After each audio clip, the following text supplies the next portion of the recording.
Hello, everyone. It's Barb Egan, and on today's YouTube Live, we're going to talk about mindfulness.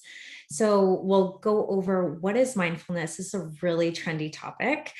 It's about being present non-judgmentally. So before we even go there, I just want to say thank you for being present.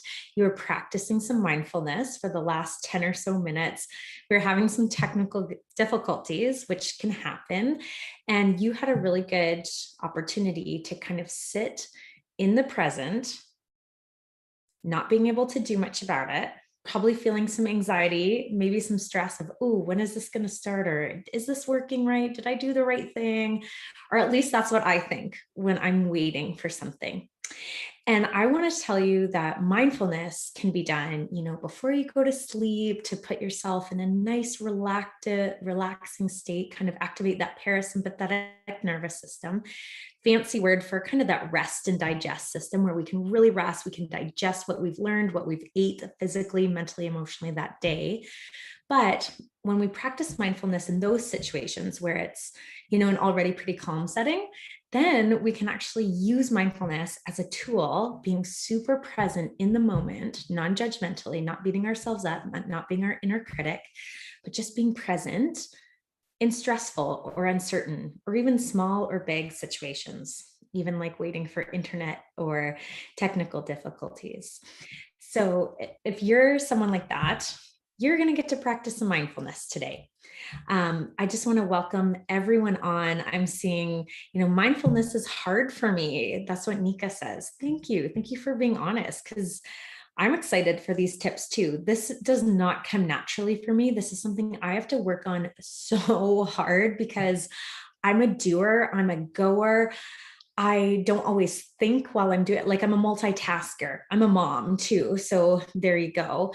But this is a tool that I'm still growing in, even as a mental health professional.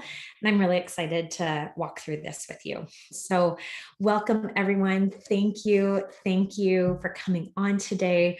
So before we jump into what is mindfulness, how does that fit into my real life? Let's give you some tips today. That's the goal of today's YouTube Live, is that you walk away with a few more ideas, more concrete ideas of what mindfulness is, but more importantly, what are some takeaways? What are some exercises? How can you actually do it in your daily life? So I would love to hear, someone's saying they have an injured foot. And so that's why I need this mindfulness help today. Yes, amen. I mean, when we're sidelined, when we're sick, when we're injured, it is so hard to just sit and be in it. Or when we're anxious, at least for me, that is so hard to just sit in it and be mindful and not make shut off my mind, because my mind tends to go like a hamster wheel. But one way to look at mindfulness is kind of think, instead of the hamster wheel, let's all just, before we start, I just want you, wherever you are, if you're sitting, if you're on a walk, if you're laying down on your bed, put your feet firmly on the floor. If you're sitting, and just kind of really sink in to your chair and take a really big deep breath. And good. One more time, just a really nice big deep breath.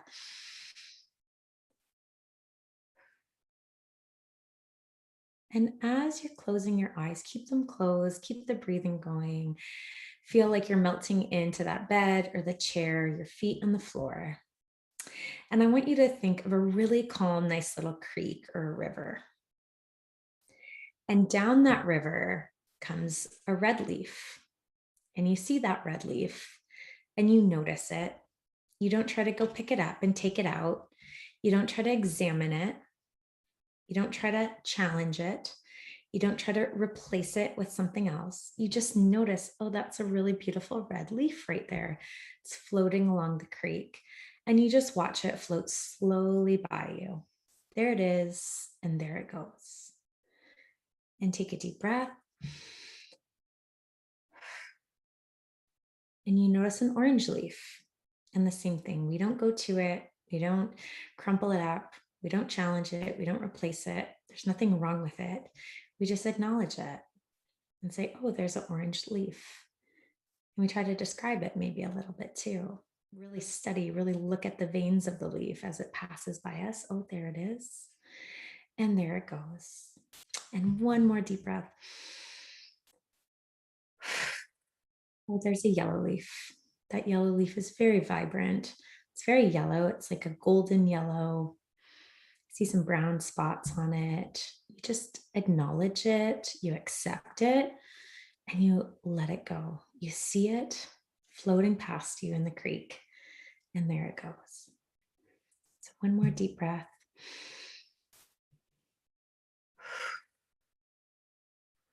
And you can open your eyes. And that is one concept, an example concept without words of what mindfulness is its non-judgmental acceptance of the present moment. And Jon Kabat-Zinn is one of the founding psychology researchers and practitioners in this field who's really coined it. But really what it is our thoughts, or even situations that arise that could be stressful, let's say internet issues or a stressful meeting at work, a conversation you're replaying in your head. One approach, like with cognitive behavioral therapy, for example, CBT, what we talk a lot about is we would identify it, we would challenge it, and we would replace it. And for some people, that works really, really well. But I think there's also a great position for mindfulness to be in your daily life too, and to target those examples with the boss or the meeting or that conversation you're replaying, is that you can just be aware of it, like those leaves floating in the creek, and you could watch it go by you. You could be aware of it, but you don't have to change it. You don't have to fix it. You don't really need any energy to counter it. You just acknowledge it and you accept it non-judgmentally. You're very present, even how I described some of those leaves of the vibrant golden yellow with some brown spots, for example, or the veins in the leaf. Like you just really look at it. So I would love to hear, and we'll go into today kind of what is mindfulness. We'll do a journal prompt example from our self-love journal, and then we'll kind of go over mindful responses and mindless responses. Like our society does a lot of mindlessness, like our phones and just scrolling through mindlessly. So it's a good kind of contrast because we want to know what mindfulness is and what it is not too. So before we get started, if you could share in the chat box, I'd love to hear, what is mindfulness to you and what does that look like in your life?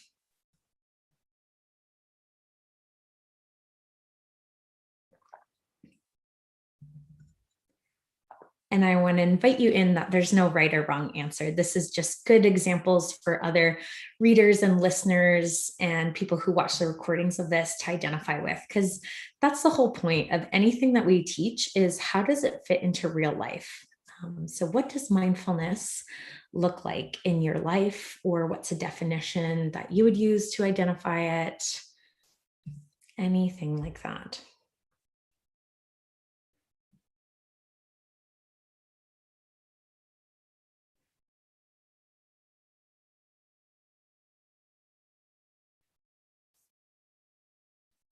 Ooh, breathing, walks, yoga.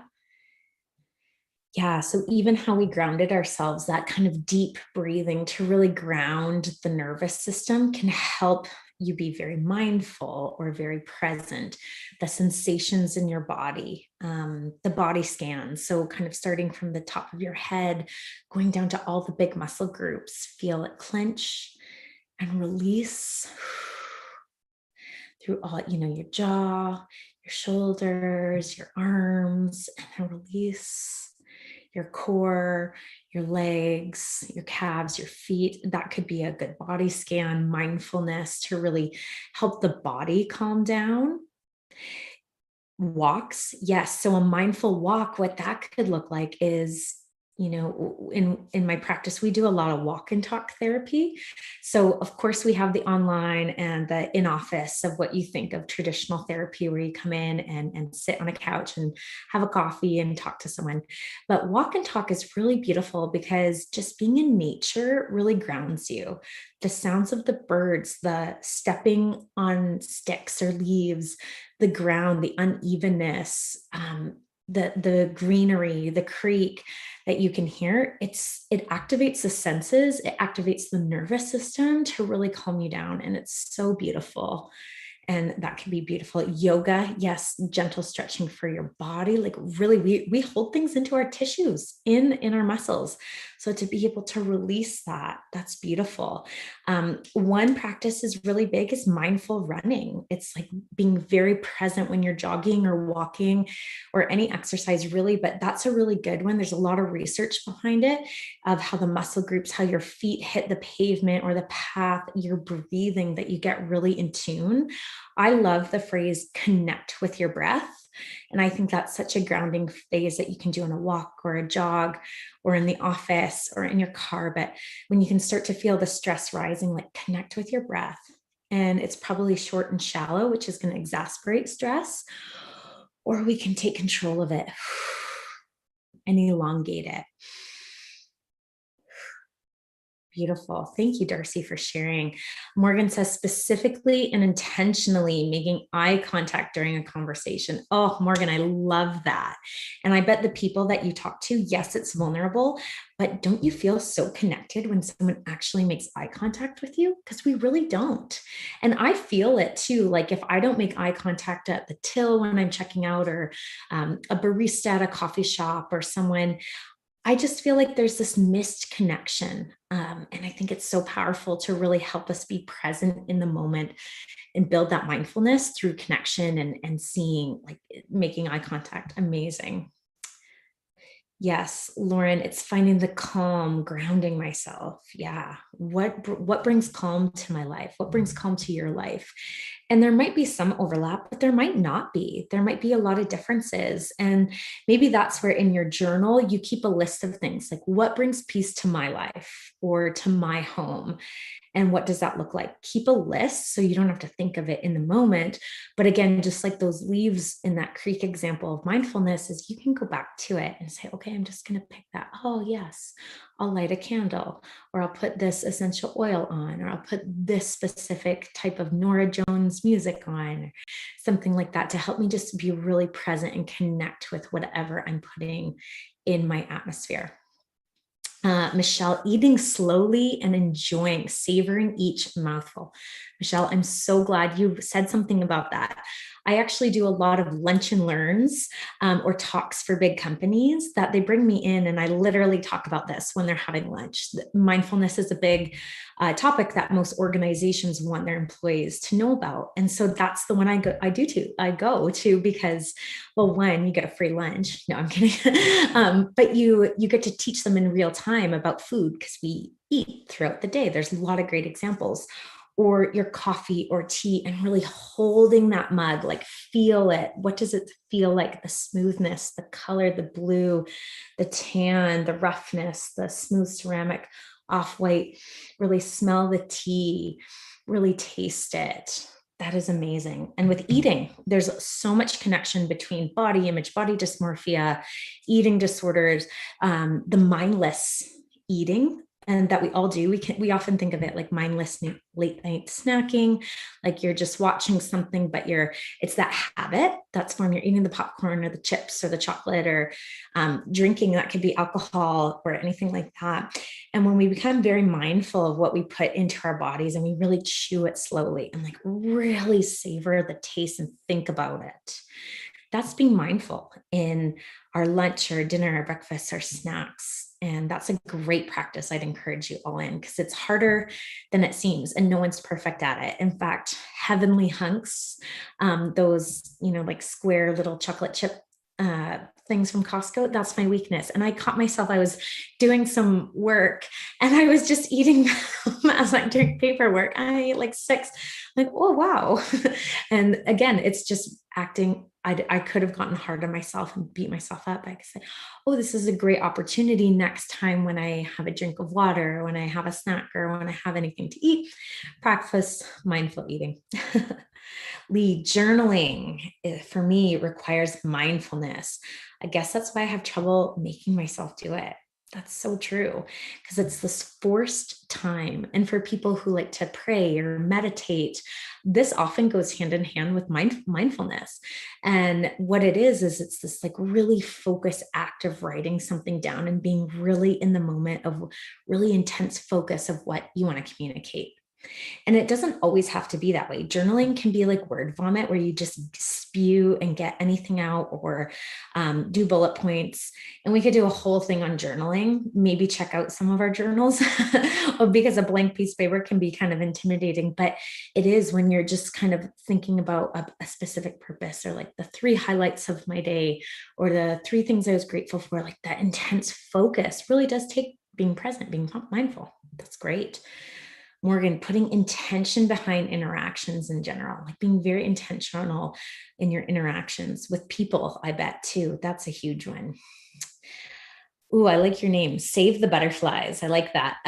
Using the senses to hear, see, smell, taste, feel, and be present, to have an awareness of all that's around me. And that reminds me of the 5, 4, 3, 2, 1 exercise. And we can go through that, but I'll tell it to you now, so you have it. But it's 5 things that you feel, or sorry, 5 things you see. So it could be, I like to say like blue cup, green plant, tan basket, white pot, things like that. So you name the color and the object. So 5 things you see. 4 things you feel. So it could be, oh, my silky shirt on my skin, or my feet firmly on the ground. You do 4 of those. 3 things I hear. My own breath, the wind, traffic. 2 things I smell. So my tea, my lipstick, pepperminty, and what does that smell like? And 1 thing you taste. Okay, peppermint tea. And so you can go like that and activate the senses, which again helps take the nervous system, the stress level down, helps you be more present. Beautiful. Gabby, walking without headphones on and taking in the sounds, smells, and views, a mindful walk. That is beautiful. I encourage everyone to get out, and especially in spring and summer and fall, to practice this, and winter. I mean, even like the crisp snowfall, the crackling of the snow. But spring is such a beautiful time to practice this. Absolutely. Like really immerse yourself. What are the sounds you hear? What are the colors you see? And just taking in those deep smells. Beautiful. And noticing my thoughts, understanding that they're just thoughts, totally like those leaves, like a red one, an orange one, a yellow one. One could be an anxiety one, a irrational one, a fear-based one, a neutral one, like, oh, the sun is out today. Oh, the weather's nice. Oh, I have to pick this up at the grocery store. Or a positive one. Oh, I'm so excited for a hot shower tonight, or my favorite show, or something like that. So you can pay attention to those leaves or those thoughts. They're just thoughts. Beautiful. Anthony, I have a mantra to keep me mindful. Oh, wow. I can't even say that. That's beautiful. But it translates into all evil vanishes in life for him who keeps the sun in his heart. Well, that's beautiful. I love that. All evil vanishes in life for him who keeps the sun in his heart. And I think there's something about poetry or lyrics or quotes that really do tap into our heart and help us just connect on that emotional level to be really present and mindful. So I would encourage you to look into that too. Thank you, Anthony. That's beautiful. Wow, just everyone sharing. So amazing. Yes. So great. I love hearing from everyone. Morgan says, I think it might be hard for me to focus on mindfulness for myself instead of just towards others now that I'm reading everyone else's answers. Yeah, there's a lot, which is so beautiful. I love seeing that no one said the exact same thing. If you notice that, everyone said something a little bit different, because what works for me may not work for you exactly. But that's why the power of these interactive groups is so powerful, because we actually get to pick from other people. And this is just the people who are in on the live right now, there's a lot of people that go back and listen to these recordings. So you're a ripple effect. You're helping other people by sharing and interacting. So thank you. Yeah, writing things makes them more real. Yeah, I agree to that. Yeah, up here, it's just a thought, but when you can put it onto paper and even just see it, or the power of declaring with your words, like the power of declaration of what you say, then you start to look for it. And when you look for it, you start to find it of, oh, I am really grateful today. That's a huge one, especially with mindfulness, is what was I grateful for today? And it could be my hot cup of coffee. My favorite song I listened to while I got ready, and this beautiful conversation I had with a friend. And you write those down. They move from just an idea or concept to the tangible. It moves from this abstract to real and in your life. And it's so beautiful to see that, because then you have some rubber meet the road. So I love that. I love that. So I'm going to pull up on the screen from day 15 of our self-love journal of what does it mean to be mindful. And I think y'all are pretty smart. Like, you have given some beautiful, real examples, and we'll see what some of our research and our writers have told us. So I am gonna mindfully take a sip and then I'll read it.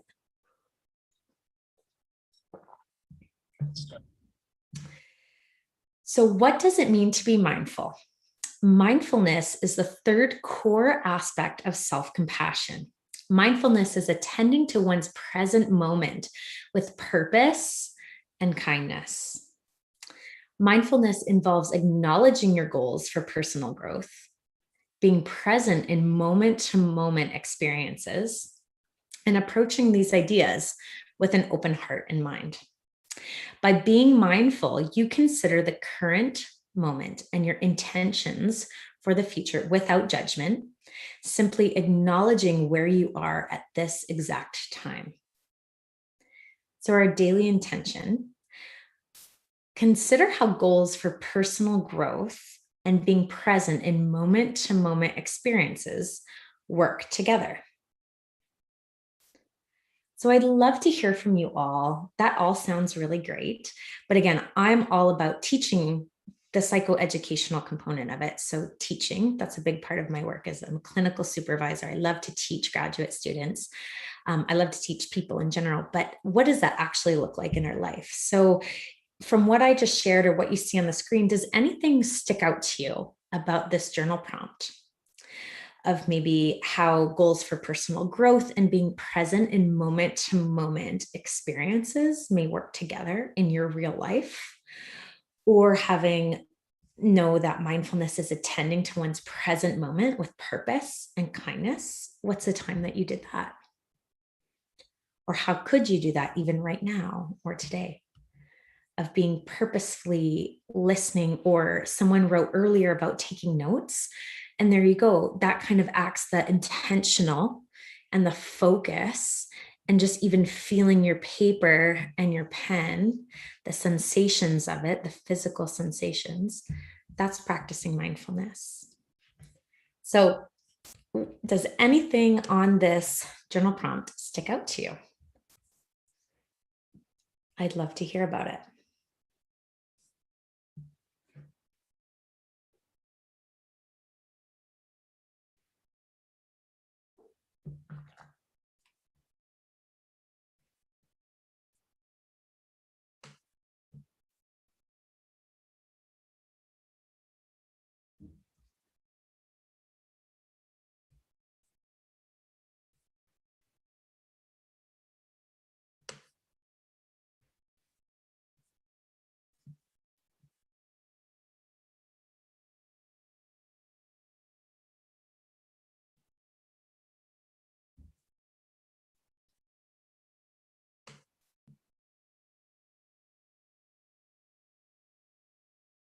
Remember, if we go back to really the core definition of mindfulness and principle of mindfulness, it's being non-judgmental. So you're thinking about what you're thinking about non-judgmentally. So without judgment, without saying, that's a terrible idea. This prompt alluded a lot to personal goals or future. So on one hand, our inner critic could come up and say, well, you could never do that. Or what makes you think you can do that? You'll never succeed. Or why aren't you here already? What's wrong with you? That's an inner critic voice. But a mindful voice would acknowledge those thoughts or those hopes, those desires, those dreams about a future, what you want to do, non-judgmentally, not saying you can't do them, you'll never achieve it, but also not saying you're definitely going to get this. It's not positive psychology here either of you're the best, just think it and you'll believe it and you'll do it. It's not doing that either. It's just saying, oh, there's a thought, there's a hope of mine, there's a desire of mine. And it's telling part of your story and allowing that story to come out. And for me, I think that's really beautiful because that's often the first step before anything becomes a reality. We often have to think it, maybe write it down, like most of you have shared too, is that intentional writing of it, non-judgmentally, not talking yourself out of it, not talking yourself up to it, but just recognizing this is a hope or a dream or a want that's inside of me. And I want to share that on this piece of paper. And I want to get curious about it. So being non-judgmental, accepting it, and getting curious about it. Just like those leaves floating down through the creek. So let's see what some of you have shared. I love how, Lee, you're really honest. This is really difficult for me. My mind seems to always be racing to the next thing. I know. And I did some research and spoke at a university, and we found the most recent statistics say that a human's attention span is 7 seconds. 7 seconds. That's less than a goldfish. And so you're not alone. It's not your fault. Don't worry about that at all. And you're welcome here. And maybe writing things down can help there. But just even acknowledging that this is hard, sit in it. You don't have to fix it. You don't even have to go to now I have to write it down or any of that. I just say, okay, I sense the tension in me. Oh, this is a good part to connect with your breath and connect to your body. Where do I feel that tension when I think about it in my body? Oh, my arms kind of get tight, or my jaw. Oh, I'm bringing awareness to it. Thank you, body, for telling me this. And I release that. You acknowledge it with the inhale, and then you release it. Thank you for being so brave and sharing that too. Thank you. And I think it's pointing us to the present rather than having us focus on the past or future. Yes. There's a beautiful quote by a guy named Jim Elliot, and he worked with indigenous tribes in Central America. And he had a quote that says, wherever you are, be all there. I love that. Wherever you are, be all there. And I just think that just encompasses mindfulness. That encompasses being present with people. And that's what counseling is being really present with people in that space. Katie says, I think I'm often setting big goals that leave me feeling defeated. I think bringing more awareness to small victories and celebrating those as well might be a good place to start. Yes, celebrate the small stuff. It's that snowball effect. It just grows and grows. But again, we have to be aware of it. We have to be present to experience it. We have to be mindful to reflect on it, even at the end of our day, of what was something I learned today? How did I show up at work or in a relationship today? How was I kind? Any of those can just be bringing some mindfulness to it. That was beautiful. Thank you. Lauren says, just thinking about intention. Yeah, being intentional in my life. What does that look like? Oh, another one, Michelle, celebrate small moments. Yes, yes. Yeah, again, Lee just echoes Katie's. That's a great suggestion about those big goals, breaking it into small victories. Yeah. Hope. The goal may seem insurmountable, but being present in the moment, you find the small things to appreciate and recognize, one foot in front of the other. Absolutely. I love this theme. It seems like it's reverberating through all of us, that every journey begins with one step. Okay, another person says, we are always compassionate toward others. Mindfulness gives us permission to be compassionate to who we are for ourselves. It makes our self-compassion okay. Absolutely. Self-compassion is a core correlation of mindfulness. They often go very hand in hand. To be absolutely present with ourselves enacts self-compassion, and vice versa. If we can be compassionate towards ourselves, we can be really present with ourselves. And if you think about it, if we can't be present with ourselves, how can we be present with other people? How can we be fully present with our spouse or our partner or our friends or our colleagues or our family or our parents or our siblings or our own children? And I think that's really powerful. Again, wherever you are, be all present. And I think one of the biggest distractors or threats to mindfulness and being present is probably our phones and our devices. The tink of an email or a message, like it could just be a step in towards mindfulness, is putting it on do not disturb or silent. So you're not constantly thinking about it. Or again, if you keep it somewhere where you can kind of see your phone, then you're going to think about it. It's amazing. I did a little experiment just in my own life of when I keep my phone up on our kitchen counter, I actually don't think about it that much because I'm over here playing or cleaning up or doing something, and it's out of sight, out of mind. But as soon as I keep it on the table by me as I'm doing something, I think about it. I want to check it. And isn't that, the pull for our attention? And I love that so many people have said about intentionality. Well, that could be it, is identifying threats to what's stealing from your present moment or your joy or your mindfulness, and putting that away, out of sight, out of mind, not forever necessarily, but just temporarily, giving you breaks to be fully present.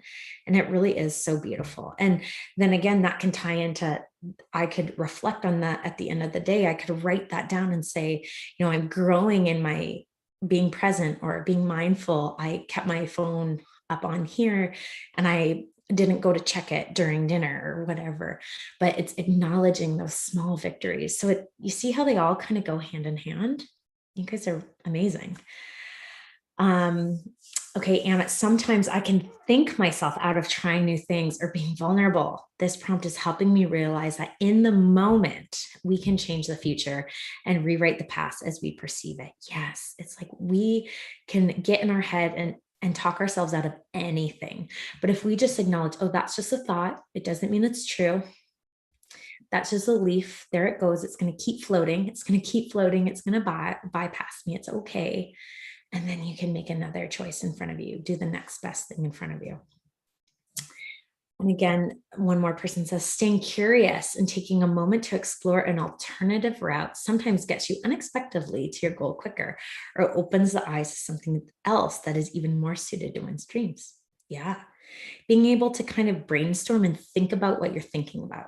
And if you haven't noticed, I've asked you a lot of, what does mindfulness mean to you? What does that look like in your life? And you give such great examples of journaling and walking and yoga and the senses. And then also of the journal prompt of, what does this mean to you? Taking these abstract concepts and breaking them down, thinking about what we're thinking about and brainstorming and problem solving. That's actually mindfulness. It's creative thinking. Not once did any of us say in the chat, or did I say, or anyone else come on and say, that's a terrible idea. Why would you do that? Why would you go for a walk? Why would you journal? Why would you celebrate the small victories? That's not worth celebrating. Why can't you just not be upset by this? None of us said that. Everything's accepted. No judgments going on here.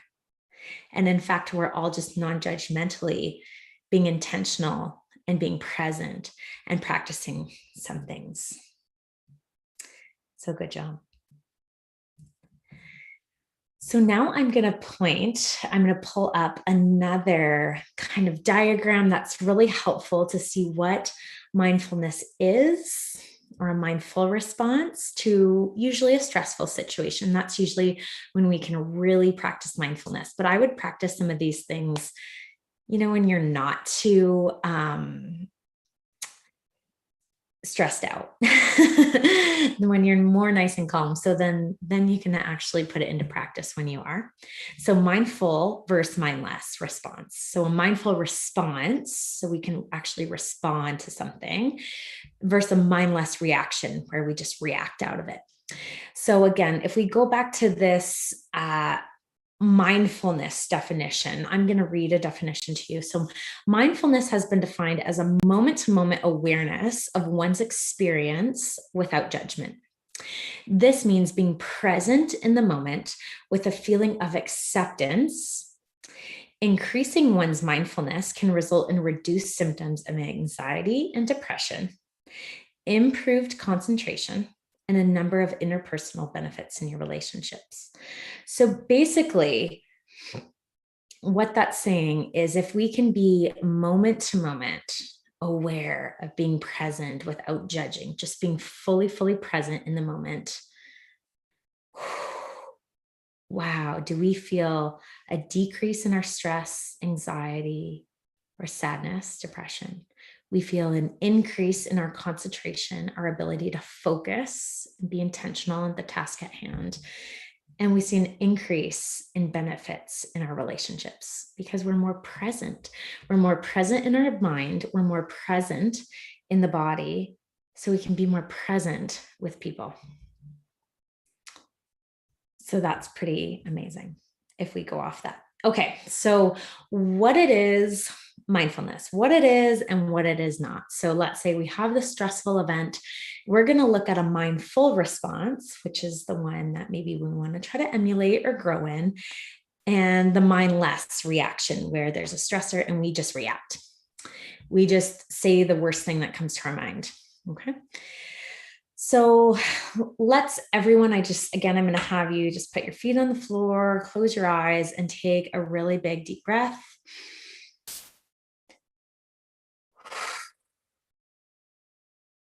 And one more time. And I want you to just stay here. I want you to close your eyes if you feel comfortable, and think of a recent stressful event. And it could be big or it could be small. It could be you were running late and you're feeling a little frantic. It could be a conversation that you had that you're replaying in your head, or a stressor at work or with a relationship. And I'm going to go over what often a stressful event will elicit a distress reaction or a mindless reaction. So this is what that would look like. And stay here, and you can keep your eyes closed and just keep breathing if you'd like, or open them. But that would be more mindless. We would go to judging, probably judging ourselves or others. That's a good indicator that we're in a mindless reaction. We will often base our feelings, what's happening, like our feelings, not fact. So whatever I feel must be real. Then it's based on my opinion or my feelings. I feel hurt, therefore everyone must think I'm not supposed to be in this group of friends or be at this work function, or they think this negative thing about me. Another type of mindless reaction would be, well, thoughts are truth. If I think it, then it's true. But as Amit said in our chat earlier, thoughts are just thoughts. They're just like those leaves floating down the creek, down the water. Thoughts are not necessarily truth. They're real, but they're not always reality. A mindless reaction would be to a stressor would be, I believe it to be true. Like it's hot, it's heavy. I just believe it to be true. And I replay it and I engage with thoughts.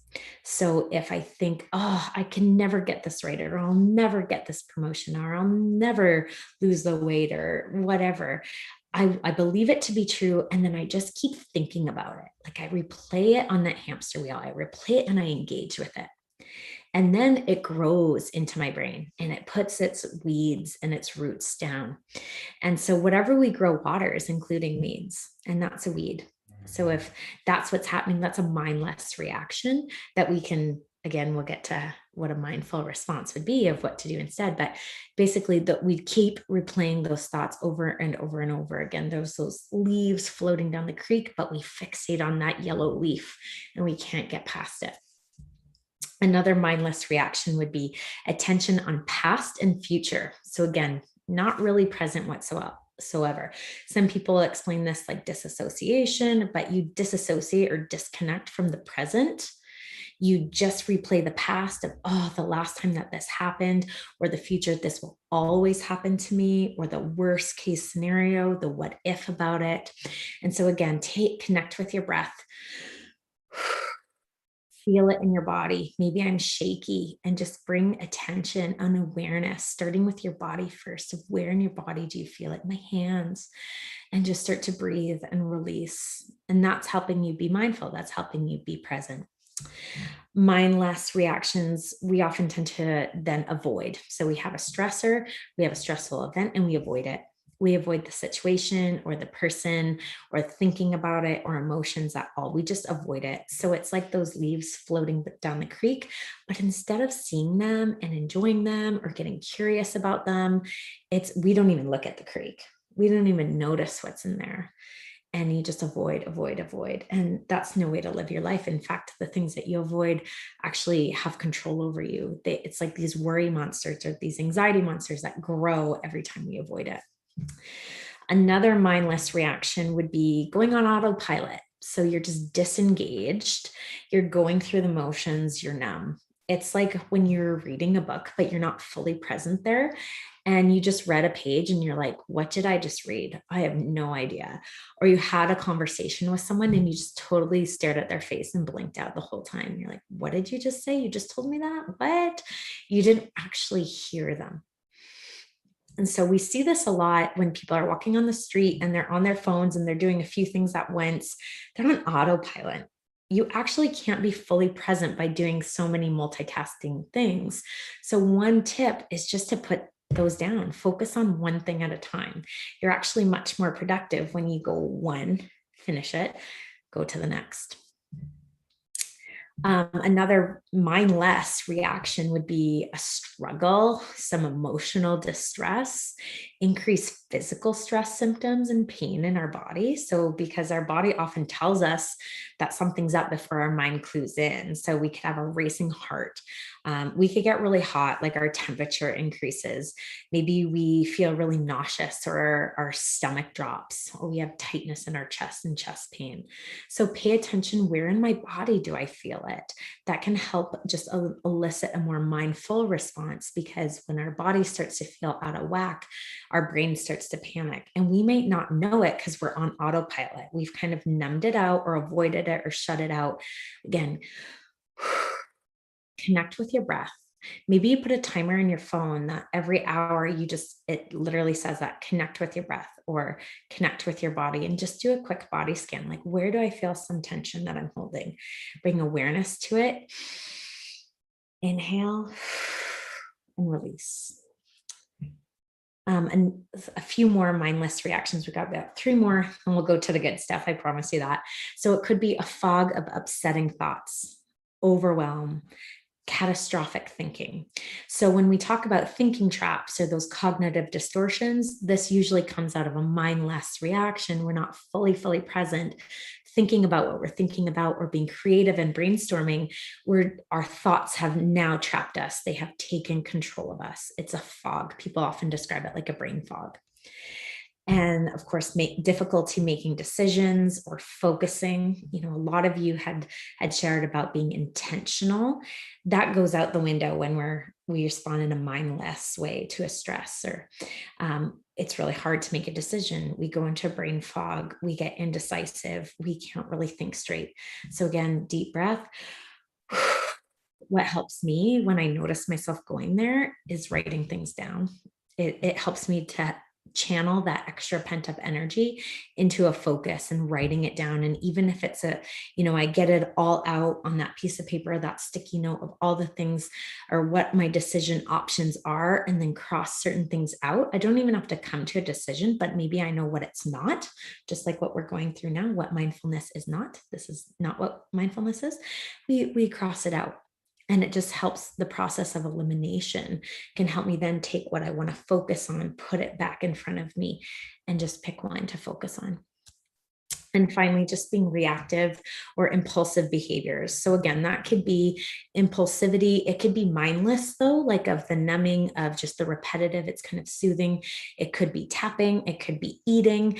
It could just be a reactive or impulsive yell or hitting or something like that. It's where the actual part of our brain, the present rational thinking part of our brain, is not activated. We're too overwhelmed. We're too flooded. So we respond to a stressful event in a very mindless way. And I think think we've all been there before. We probably all will again, and that's okay. And now let's go to what a mindful response is. So as I'm sharing these things and as you're reading through them, I would love to hear maybe one of those mindless ones that you go to a lot, and just, here's someone just said, I have a hard time letting it go. So I want you to type it in of what that is. And I'm not even going to acknowledge them. I'm not going to focus on them. These are going to be like the leaves floating by. I just want you to type them out. And once it's out, it's out. What that could also look like is writing it out on a piece of paper and crumpling it up and throwing it away.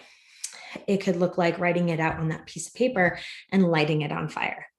It could look like going to the lake or an actual creek and getting a rock and a Sharpie and writing that out, or something stressful or burdensome or heavy that you're carrying around, writing it on that rock and chucking it into that lake or that creek, letting it go. It's that symbolic act that helps our brain disconnect and let things go, to be more mindful. So again, I just want to give you permission to put it in the chat box, or to just write it out where you are and crumple it up and get rid of it to help practice letting go. And then let's take a deep breath and try to intentionally focus onto what some mindful responses are. And you don't have to do all of them. In fact, what your takeaway for today is, I hope we'll just pick one, or keep a screenshot of this on your phone so you can practice and start to go through them. But you don't have to go through all of them. Just pick one. And every journey starts with one step. So it's one step at a time, and being intentional of that. And I would actually encourage you to write it down too, or when you actually practice it in your life, and then you get to see it in real time, it come to fruition. And that's a really good feeling. So let's say there's a stressful event. It could be an accident. It could be speaking up at work and there's crickets. No one says anything. It could be a tense relationship. It could be, dreading an interview or an exam or something like that, but something stressful. And I want everyone to think of maybe what something stressful is in your life right now. And you can take a deep breath, and it's like that leaf floating by. And this is how we could mindfully respond. So non-judging and just accepting. Oh, I'm having a thought about this again, about this relationship that's really weighing on me. I don't have to beat myself up about it. I actually don't even have to do anything about it. I'm just being aware, and I'm not judging myself for thinking about it, that I'm just accepting I'm having this thought right now. Oh, I'm thinking about it again, and it will pass by. When we're mindful, we base our thinking on facts versus just feelings. So this can help too, is actually writing it out. What are the facts? Like the who, the what, the where, the when, the how. So it could look like, here's my situation at work at 3 p.m. last Friday. I was with Sally and Joe in the break room, and I said this, and now I can't stop thinking about what they're thinking about me. Or you write it out and you say who you're with and when it was, and you just color in the picture. You put some facts in it. Mindful responses are just thoughts. They're not necessarily truth. So again, those leaves floating by represent our thoughts. Our thoughts are just thoughts. There they are. I acknowledge them. I'm having this thought right now. That's okay. But it doesn't mean it's necessarily true. Just because I think I can't do it, that doesn't mean it's necessarily true at all. I'm just having a thought, a worry thought. That's what I like to call most of mine is, oh, I'm having a worry thought again. And you just label it, and you're accepting. It's not in a negative way. You're just aware of it. And then we can kind of put some distance from our thoughts. So just like with the creek example and the leaves, we're not in the creek. I'm not getting up there and touching the leaves. I'm just acknowledging from a distance, I see the creek and I see the leaves. I see that, and I see my thoughts, and I have some distance. Awareness of the moment. So this is where we can practice some grounding. That could be the body scan. That could be connect with my breath. That could be the 5, 4, 3, 2, 1 exercise.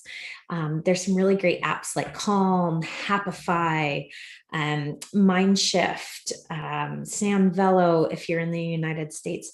There's so many good apps or YouTube links or things like that for grounding that you can practice. Yes, that principle of let it go. And I agree with Michelle. I have a lot of trouble with let it go. I have a little daughter who loves that song from Frozen. And if only it was that easy, but it is not whatsoever. And so that's why I really like to do those symbolic things of writing it down and crumpling it up or lighting it on fire or putting it on a rock and throwing it in. And it's that symbolic act that even though I don't feel it, I can still practice it. A mindful response would be to be engaged. It would be interested and focused and attentive. And so last week we talked about communication tips. So how to be mindful or present in a communication with your spouse, your partner, your friend, your colleague, your parent, your kids, anything like that is just be really present. Just like we gave the example of the cup, or when you're eating, like really chew it, smell it. What does it taste like? Hold the mug, smell it, that sort of thing. It helps you get very grounded. Well, same with relationships or with other humans, like study their face, like make eye contact, what someone else said.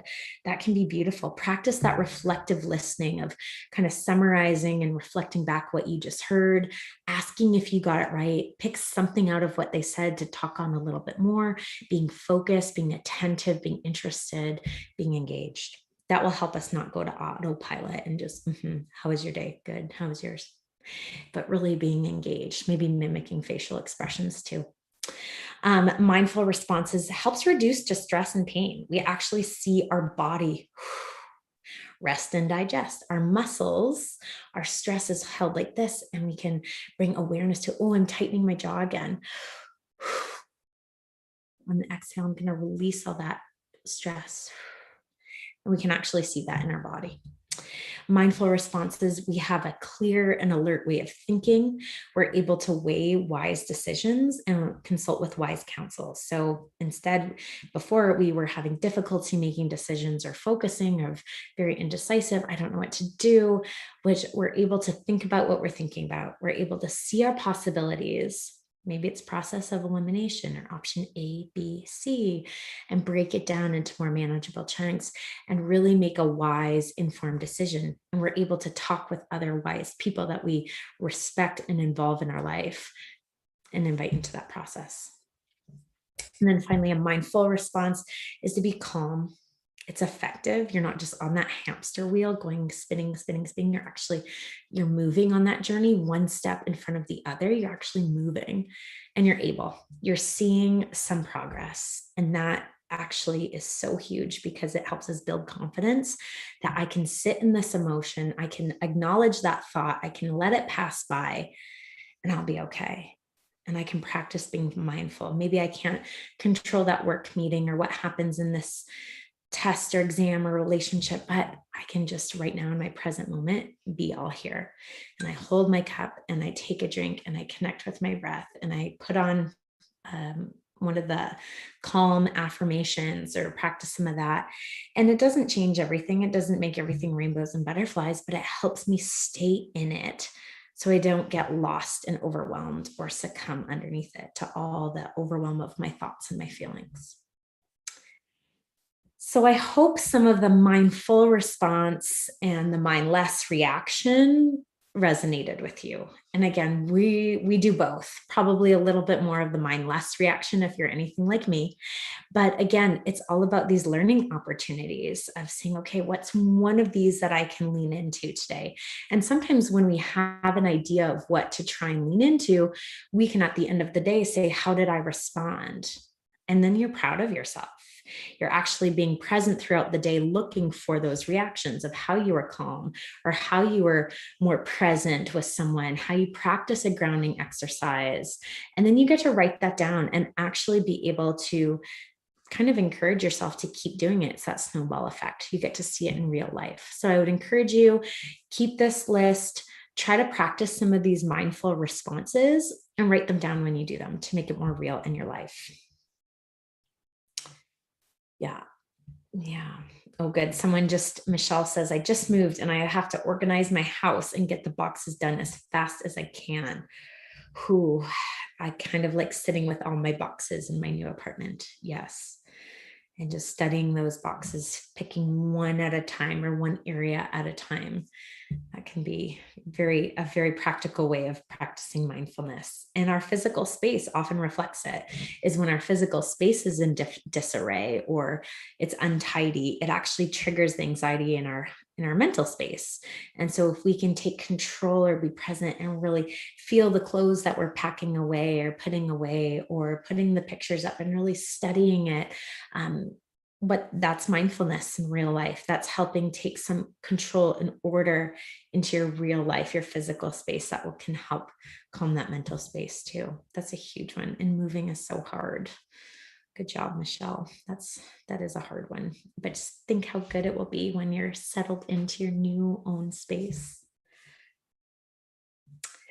So I'm just going to be mindful of time and invite any questions or last comments from anybody. And just again, thank you for coming on today. I hope you learned something about mindfulness. There's so much out there. It's a really trendy topic. It sounds kind of simple, but it's not easy by any means, which is why I just want to encourage you to practice. And that's why it's called the practice of mindfulness, not that anybody's arrived or is perfect at it. So there's no pressure there. There's a lot of practice and we're all in it together. And it's non-judgmental, it's being present, and it's in real life things like eating and drinking.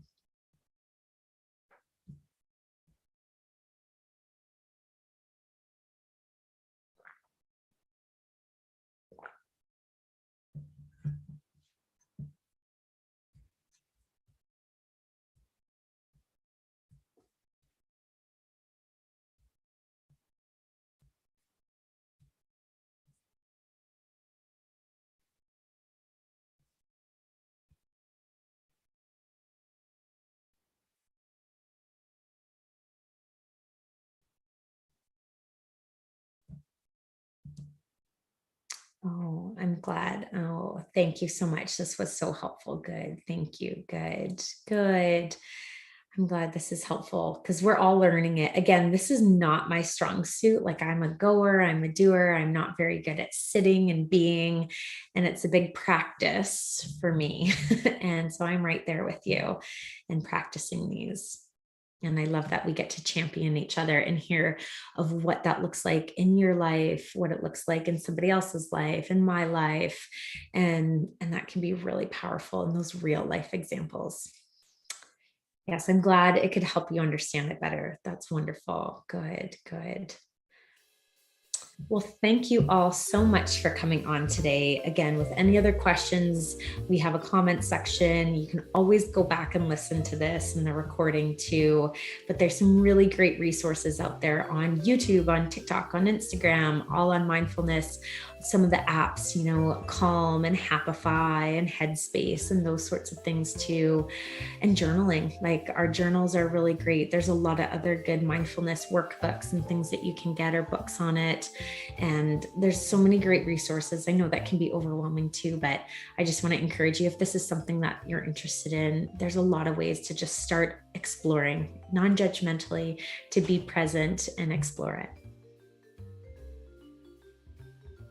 Oh, I'm glad someone ordered the self-love journal yesterday and can't wait to get it. Yes. Oh, good. Thank you so much. I needed this time. Oh, well, thank you for coming on.